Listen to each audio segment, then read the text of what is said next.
ગણેશ ગોંડલ વિરુદ્ધ જૂનાગઢના સંજય સોલંકીએ એફઆઈઆર કરે લગભગ 48 કલાકથી વધારેનો સમય થઈ ગયો છે. પોલીસે હજી સુધી કોઈ કાર્યવાહી નથી કરી. આપણી સાથે અત્યારે રાજેશભાઈ સખ્યા જોડાયા છે ગોંડલથી, કારણ કે ગણેશ ગોંડલ જે જયરાજસિંહ જાડેજાના પોતાના દીકરા છે અને ગીતાબા જેમના માતાજી ધારાસભ્ય છે. અત્યારે ગોંડલની અંદર શું ચર્ચા ચાલી રહી છે રાજેશભાઈ? ખરેખર ગોંડલની અંદર તો એવી ચર્ચા થાય છે કે આ જુનાગઢ પોલીસને ધન્યવાદ દેવી જોઈએ કે એને એફઆઈઆર લીધી. બાકી ગોંડલની પોલીસ હોત તો એફઆઈઆર લેવાય સક્ષમ નહોતી. આ સંપૂર્ણ ચર્ચા ગોંડલની અંદર ચાલી રહી છે. કેમ એવું લાગે છે કે પોલીસ, ગોંડલની પોલીસ સક્ષમ નથી એફઆઈઆર લેવા? લોકશાહી છે, લોકશાહીની અંદર યસ, આ ગણેશ જે છે ને એના બાપો જે જયરાજસિંહ રહ્યો ને ઈ ખરેખર ગુનાહિત પ્રવૃત્તિથી જ એની રાજકીય કારકિર્દીની શરૂઆત થઈ છે. અને અત્યારે ગોંડલની એની દબંગગીરી એટલી હદે છે ને કે એની કલ્પના ન કરી શકાય. તમામ સંસ્થાઓ, લોકો સાથે વ્યવહારમાં બધી રીતે એટલી એની દબંગાઈ છે. આપણે અગાઉ જોયું કે એના સમાજ પ્રત્યે પણ એને જોયું ને તમે શું કર્યું. એટલે ઈ જ પ્રવૃત્તિથી ઉત્તરોત્તર ચાલતા આવે છે, એનો બાળક પણ ઈ જ પ્રવૃત્તિ ને ઈ જ રસ્તે ચાલતો આવ્યો છે. રાજેશભાઈ, આપ કઈ રીતે કહી શકો? કારણ કે ગણેશ ગોંડલ જે છે એના વિરુદ્ધમાં, કારણ કે આ ગઈકાલે મારી રાજુભાઈ સોલંકી સાથે વાત થતી હતી. રાજુભાઈ સોલંકીએ કીધું કે એમને પોલીસ પર વિશ્વાસ છે, પણ એફઆઈઆર થઈ ગઈ છે, હજી સુધી કાર્યવાહી નથી થઈ. પોલીસ પર રાજુભાઈ સોલંકીને વિશ્વાસ છે એટલા માટે કે જુનાગઢની પોલીસ છે, અને જુનાગઢની પોલીસ છે એ સ્વતંત્ર થોડી ઘણી છે એટલે જ એફઆઈઆર કરી શકી છે. પરંતુ એની ધરપકડ કરવા માટે જુનાગઢ પોલીસના ધોળે તારા દેખાય આવશે. કેમ ધોળે દિવસે તારા કેમ દેખાય? પોલીસ તો ગમે તે ડ્રગ્સ ને પકડી લે છે મધ્ય દરિયેથી. જયરાજસિંહને સુપ્રીમ કોર્ટે જયરાજસિંહને ગુજરાતની અંદર પ્રવેશ ન કરવાની શરતે જામીન આપ્યા હતા. ત્યારે પણ જયરાજસિંહ આ જ તાલુકામાં પોતાની ઘરે હતા, તોય પોલીસ પકડી નથી શકી. જાહેર કાર્યક્રમમાં જતા તોય પોલીસ પકડી નથી શકી. એટલે ટૂંકમાં એનો દબાવ છે એ પ્રકારનો પોલીસ અને તમામ તંત્ર ઉપર. આપ કહી રહ્યા છો પોલીસ અને તંત્ર ઉપર દબાવ છે. આપ પોતે ત્યાં શું કરો છો? આપ ગોંડલમાં રહો છો, આપને બીક નથી લાગી રહી? અમને શું કામ બીક લાગે? અમે ખોટું કામ કરતા નથી. અને અમે તો જયરાજસિંહની ઉત્પત્તિ જોઈ છે કે કયા લેવલ થી કયા લેવલ સુધી કયા સ્ટન્ટ કરીને પહોંચ્યા છે. અમને એની ખબર છે, એટલે અમે એનાથી નથી ડરતા. અને લોકો ડરે છે કેમ? તો ડરે છે એટલા માટે કે લોકોને જો આ જ રીતે જેમ રાજુભાઈ સોલંકીના છોકરા સાથે જે પ્રકારનો વ્યવહાર કર્યો એવો જ વ્યવહાર તમામ લોકો સાથે કરે, એવા એને અસામાજિક તત્વોની એક ટોળકી ભેગી કરીને રાખી છે. એ માણસને જઈ ઉપાડી આવે, પછી પોતાની જગ્યા ઉપર લઈ જાય, મારકૂટ કરે, ને જેમ આ નગ્ન કરીને મારવાના આ બધી પ્રવૃત્તિઓ તો આ જૂની થઈ ગઈ છે. આ પહેલા કેટલા લોકો સાથે કર્યું હશે આવું? પેલા સુરતના એક કોન્ટ્રાક્ટર છે દિલીપસિંહ પીલુદરિયા, એમને પણ એમને આ જ જગ્યા ઉપર લઈ જઈને આ જ સિસ્ટમ થી મારવામાં આવેલા હતા. ત્યારબાદ એક બિલિયાળાના દલિત સમાજના યુવકને પણ મારવામાં આવ્યો હતો. એ સિવાય અસંખ્ય જેના નામ તમે દેવા બેસો તો કદાચ તમારી મીડિયાનો સમય ટૂંકો પડે. આ દરરોજ 10 જણાની સર્વિસ કરે છે એવું એના માણસો એને મોઢે કહે છે કે ભાઈ અમારા ગણેશભાઈ દરરોજ 10 જણાને ટ્રીટમેન્ટ આપે છે. આ પ્રકારની. અચ્છા, સર્વિસ કરે, ટ્રીટમેન્ટ આપે એમ? આ એને ટ્રીટમેન્ટની ભાષામાં પરિભાષિત કરે છે કે ભાઈ એનું કયું ન કરે. હા, એનું કયું ન કરે કે કોઈ તંત્રનો કોઈ અધિકારી, નાનો મોટો અધિકારી છે ઈ કે મુજબ એના ભ્રષ્ટાચારમાં એની હામાં હા ન મલાવે, એટલે એની સાથે પણ આવો વ્યવહાર થાય છે. અગાઉ આપણે થોડાક દિવસ પહેલા જોયું હતું કે એક કેનાલના પાણી છોડવા બાબતે એક અધિકારીએ સ્પષ્ટ સ્વીકાર્યું હતું કે ભાઈ મને, હું મોટરું ગેરકાયદેસર હાલતી મોટરું કાઢવાનું કહું છું તો મને જયરાજસિંહનો ફોન આવે છે. એવી જ રીતે જીઈબી ના અધિકારીનો પણ વિડીયો આવેલો હતો કે ખોટું કામ કરવા માટે આ જ ગણેશ એને પ્રેરિત કરતો હતો.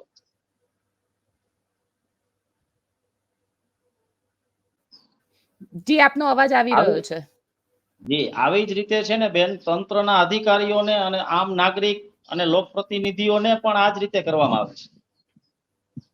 અચ્છા, ત્યાં આગળનું માહોલ કેવો? કારણ કે જે રીતે મેં પણ સાંભળ્યું છે અને ખાસ કરીને જે રીતે ગણેશ ગોંડલના જે રીલ્સ એ સોશિયલ મીડિયામાં મૂકે છે, સાથે ગનમેન હોય છે, મશીન ગન સાથે લોકો હોય છે.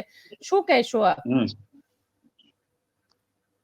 ઈ બાબતે તો તમને હું કહું તો બેન, જો આ ગનમેન પ્રાઇવેટ રાખેલા હોય, અમુક એના મધર ફાધર ને સરકારી ફાળવેલા હોય, એનો દુરુપયોગ કરે છે અને પોતે ભેગા લઈ અને આવા સ્ટન્ટ વિડીયો બનાવી અને મૂકવાનું આવું કામ કરે છે.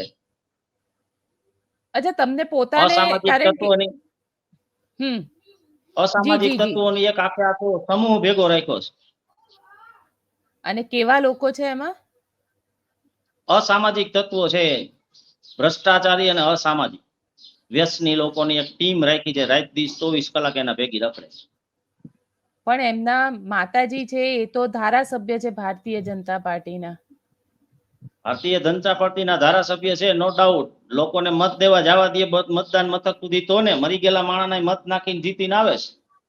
અમારી પાસે પુરાવા પ્રૂફ છે, છતાંય ઇલેક્શન પિટિશન અમારી પેન્ડિંગ છે, કોર્ટમાં ચાલતી નથી હજી. કઈ રીતનું આખું નેટવર્ક ચાલે છે એ લોકોનું? નેટવર્ક બસ ગામે ગામ સરપંચોને બાનમાં લીધેલા હોય, સરપંચોને લોભ લાલચથી લઈને રાખેલા હોય. ઈ લોકો ગામને એમ કહી દે કે ભાઈ તમારા મત નાખવો નથી નાખવો, જે નાખવા દેતા હોય નાખે, અથવા પોતે હાથે નાખી લે, રજીસ્ટરમાં સાઈન કરીને મતદારને બહાર મોકલી દે. આવી બધી પ્રવૃત્તિ વિપક્ષમાં જે કોઈ હોય એનો પોલિંગ એજન્ટને બેહવા ન દે, એને કાઢી મૂકે. અચ્છા, એટલે આ ગોંડલ વિશે જે બહાર સાંભળ્યું છે કે ગોંડલમાં ખરેખર ત્યાં આ લોકોની દાદાગીરી ને એ ચાલે છે, એ વસ્તુ જે રીતની દાદાગીરી ને બધું ચાલે છે, એવું ત્યાં એકચ્યુઅલી ગોંડલની અંદર ખરેખર લોકો જોઈ રહ્યા છે અને કોઈ એમની વિરુદ્ધમાં બોલી ન શકે? આનો જીવતો જાગતો ઉદાહરણ જોવું હોય તો 3 જગ્યાઓ. એક ગણેશના ઘરની બાજુમાં પોતાએ બનાવેલી ઓફિસ, બીજું એને જે સેમડાની અંદર ફાર્મ હાઉસ બનાવ્યું છે ત્યાં, અને ત્રીજી એપીએમસી ની ચેરમેનની જે ઓફિસ છે ને, એ ઓફિસે જાવ ને એટલે ખબર પડી જાય કે આની કેવી દાદાગીરી કેવી ગુંડાગીરી છે. સંસ્થાઓ બાનમાં લઈને આ કામ કરવામાં આવે છે. અને સંસ્થાઓ બાનમાં ન આવે એ વ્યક્તિનો શું હાલ થાય? સંસ્થા બાનમાં ન આવે ને કાં પદ છોડવું પડે ને કાં માર ખાવાનો. અને ખુલ્લા રસ્તે આ રીતની દાદાગીરી? ખુલ્લા રસ્તે આ રીતની દાદાગીરી. એના કારણ કે ફાધરની ભૂતકાળની અંદર બેન, એના ફાધરની ભૂતકાળની અંદર આવી દાદાગીરીઓ હતી, અમે જોયેલી છે. અને આ માત્ર ને માત્ર રીબડાવાળા અનિરુદ્ધસિંહના નેટવર્કના કારણે દર વખતે બચતા આવ્યા છે, એટલે આ ગોંડલને ભોગવવાનું થયું છે. જો અનિરુદ્ધસિંહ એને મદદ ન કરી હોત ને તો આ દી ગોંડલને ન જોવા પડે. કઈ રીતે મદદ કરી? કારણ કે એ બંને વચ્ચે તો અત્યારે લડાઈ ચાલી રહી છે, રીબડા વર્સિસ ગોંડલ. એનો જ હું તમને જવાબ આપું કે જેમ આ ગણેશ જેમ આ સ્ટન્ટ કરીને આવ્યો, એવી જ રીતે એનો ફાધર સ્ટન્ટ કરીને આવે, એટલે અનિરુદ્ધસિંહ સગા સંબંધી અથવા એના નેટવર્ક વાળા અથવા એના જે કઈ હિતેશુક માણસો હોય એને વચ્ચે નાખી સમાધાન કરાવી અને મેટર પૂર્તિ કરતા 20 વર્ષ સુધી એને મદદ કરી છે. એના કારણે આવડી મોટી દબંગગીરી. બાકી ગુજરાતની અંદર ભારતીય જનતા પાર્ટીના શાસનમાં, કેશુબાપાના બનાવેલા ભારતીય જનતા પાર્ટીના શાસનની અંદર પણ આવા ગુંડા ઉત્પન્ન ન થાય. આ ગુંડા ઉત્પન્ન કરવાનું માધ્યમ જ અનિરુદ્ધસિંહને ગણવાના છે. એના પાપે અને એના કારણે આ થયું છે. પણ અત્યારે તો બંને એકબીજાની વિરુદ્ધમાં છે, બંને એકબીજાના દુશ્મન છે. એ તો આપણે કહીએ છીએ ને. આ તો પદ પ્રતિષ્ઠા ને પૈસાની લડાઈ છે. અચ્છા, સામે જે રાજુ જી જી જી જે રાજુ સોલંકી છે, એમને એવું કીધું કે 50 લાખ રૂપિયામાં સમાધાન કરવા માટે દબાણ કરવામાં આવે છે. શું આવી જ રીતે બધે દબાણ થાય છે અને સમાધાન કરી લેવામાં આવે છે? 50 લાખ રૂપિયાના દબાણ કરવાની વાત એને કરી છે સમાધાન કરવા માટે. 50 નહીં પણ હજી 5 કરોડ કે છે, પણ કેવાના દેવાના થોડા હોય. અચ્છા, અને સમાધાન કરવા માટે દબાણ કરવાનું, મારવાના. એ તો હજી ખોટા ગુનામાં ફસાવા માટે આ બધા સ્ટન્ટ કરત જો ગોંડલમાં હોત તો. આની અગાઉ એક એના આ જયરાજસિંહના ભાઈ અને આ ગણેશના મોટા બાપાના દીકરાએ આશીષ કુંજળિયા જે એલડીઓ ના ગેરકાયદેસર બનાવટ અને વેચાણ બાબતે ફરિયાદ કરેલી હતી, એના સંદર્ભમાં એના હાથ ને પગ ભાંગી નાખ્યા ઈ માણસની ઉપર એફઆઈઆર એને એફઆઈઆર કરી છે, એના આરોપીઓ ખુલ્લા ફરે છે ગોંડલમાં, હજી પકડતાય નથી પોલીસ. અચ્છા, પોલીસ કેમ કાર્યવાહી નથી કરતી? પણ પોલીસ કાર્યવાહી એટલા માટે નથી કરતી કે પોલીસ જયરાજસિંહના દબાવમાં આખું તંત્ર કામ કરે છે ગોંડલનું, તમામ તંત્ર, એમાં પટાવાળાથી લઈ અને ડેપ્યુટી કલેક્ટર સુધીની હું વાત કરું છું. અને આ વખતે કારણ કે હવે તો એટ્રોસિટીની એફઆઈઆર થઈ ચૂકી છે અને નોન બેલેબલ ઓફેન્સ છે એટ્રોસિટી જે કેસ છે, એવું કહેવાય રહ્યું છે કે ગણેશ જાડેજા અત્યારે ગોંડલમાં નથી.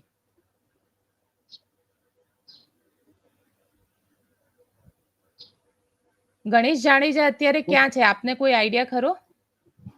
ક્યાં હોય? એની ઘરે હોય, માર્કેટ યાર્ડની ઓફિસે હોય, એના ગણેશ ગઢે હોય, શેમડા. અને કારણ કે એવું કહેવાય રહ્યું છે કે એને આ જે આખો મામલો છે, આ મામલામાં પોલીસ પણ એના વિરુદ્ધમાં કાર્યવાહી નથી કરી રહી, એટલે ક્યાંક એવું લાગી રહ્યું છે કે પોલીસ પણ ડરી રહી છે.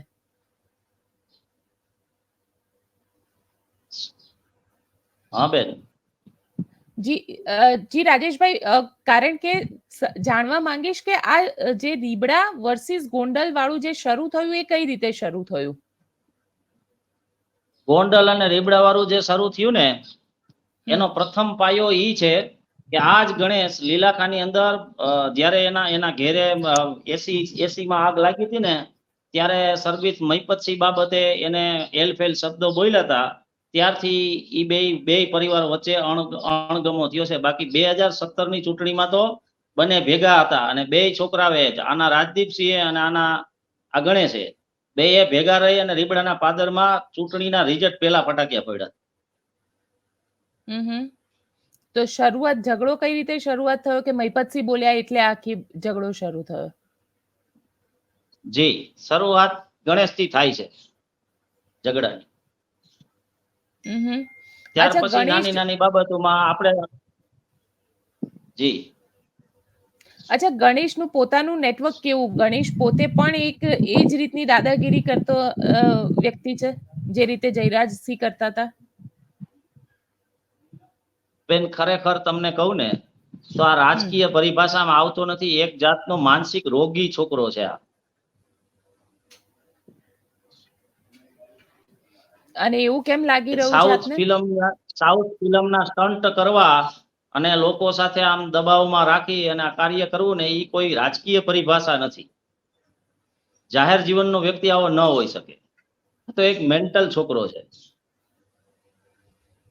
અચ્છા, અને કારણ કે મેં પણ ઘણું બધું, કારણ કે એના સીસીટીવી અમુક મેં ટોલટેક્સ ઉપરના જોયા કે જેમાં ક્યાંય ગાડી ઉપર નંબર પ્લેટ નહીં રાખવાની, ગણેશગઢ લખેલું હોય એટલે ગાડી એમને એમ નીકળી જાય. આ બધું આ કઈ પ્રકારની દાદાગીરી છે ત્યાં? આ તો વર્ષોથી ચાલે છે બેન. આ દાદાગીરી તો વર્ષોથી ચાલે છે. બંને પરિવારની આવી દબંગી છે, એકની નહીં બંનેની છે. પણ હવે રીબડા વાળાઓને સાચી વસ્તુ સમજાણી છે. રીબડા વાળાઓને સાચી વસ્તુ સમજાણી છે અને આ કરવાથી લોકો આપણાથી દૂર જાય.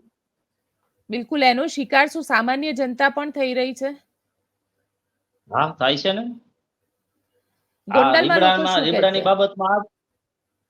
રીબડાની બાબતમાં આ જ હતું ને કે ભાઈ ખેડૂતને ખેતી વેચવી હોય તો એ બાબતે વિવાદમાં નાખી અને ખેડૂતોને બલીના ચડત તો ખેડૂતો ચડત ને,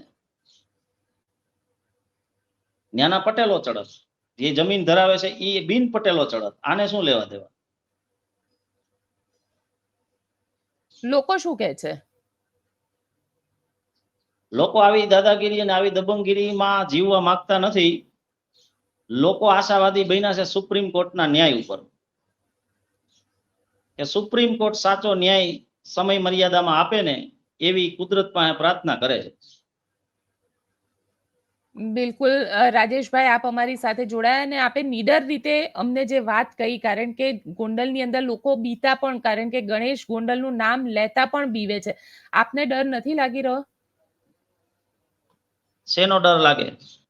ઘરનું ખેતી કરીને ખાવાનું છે. જો આ મારા સંસાધનો છે, મારે કોઈનાથી ડરવાનું નથી. કાયદો સર્વોપરી છે, વ્યક્તિ કોઈ સર્વોપરી છે નહીં. ભારત દેશ બંધારણથી હાલે, કોઈના કહેવાથી તો હાલતો નથી. આપ પોતે અત્યારે અને શું એને કરો જે છો? કરવું હતું એ અગાઉ કરી નાખ્યું. હે આપ પોતે શું કરો છો શું કયો બેન? ગોંડલમાં? આપ હું ગોંડલમાં ખેતી શું કરું બેન. કરી રહ્યા છો? અચ્છા, ખેતી કરો છો. ગોંડલમાં હા, ગોંડલમાં હું છે ને Shri Sardar legal support service નામની સંસ્થા વિનામૂલ્યે ચલાવું છું. લોકોને હાલાકી ભોગવતા હેરાન પરેશાન થતા હોય ને એમને મદદરૂપ કરીએ અમે બધા વકીલોને અમારી કેડરમાં ભેગા રાખી અને એને મદદ ગાઈડલાઇન્સ કરીએ.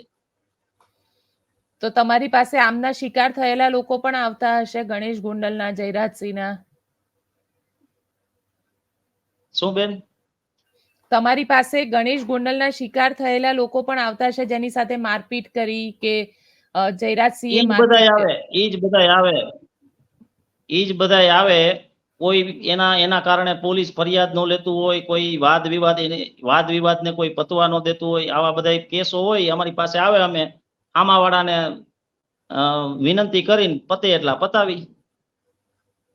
બાકીના કાયદાકીય જરૂર પડે ત્યાં જે ઉપર લેવલે અરજી કરવી પડે, રજૂઆત કરવી પડે, કોર્ટ કચેરીમાં મોકલવા પડે, બધું કરાવીએ.